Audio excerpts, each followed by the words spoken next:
Saudi আরবের পর্যটন এলাকার মধ্যে বিখ্যাত হয়ে উঠেছে প্রাকৃতিক পরিবেশে ঘেরা এক পাহাড়ি কটেজ।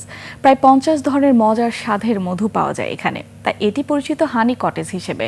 সমতল থেকে 2000 মিটারেরও বেশি উচ্চতায় কটেজটিতে প্রতিদিন ভ্রমণ করেন 3500-এর বেশি পর্যটক। আফসান নীলার ডেস্ক রিপোর্ট।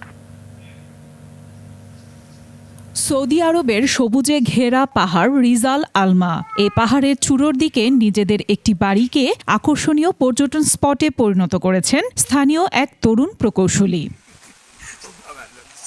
বাড়িটি শুধু সুন্দর দর্শনীয় স্থানই নয়, উদ্যোক্তা আল আলমাই এখানে গড়ে তুলেছেন মৌমাছির আধার, চাষ করছেন নানা স্বাদের মধু।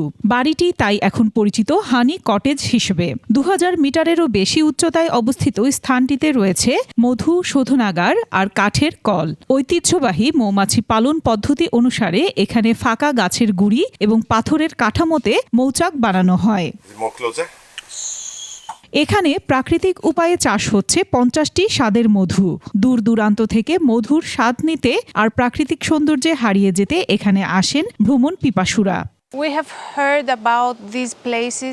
গ্রিস থেকে এখানে এসে আমরা সৌদি আরবের বিখ্যাত মধুর স্বাদ নিতে চেয়েছিলাম এবং তা পেয়েছি।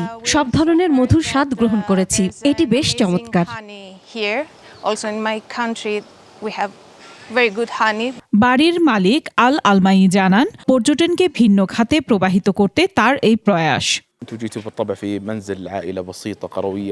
আমার বাড়িটি ছোট কিন্তু হৃদয় সবার জন্য উন্মুক্ত। প্রতিদিন আমরা 3500-এর বেশি দর্শনার্থীকে অভ্যর্থনা জানাই। আশা রাখি একদিন বিনোদন এবং বিনিয়োগ পর্যটনে নতুন মাত্রা যোগ করবে।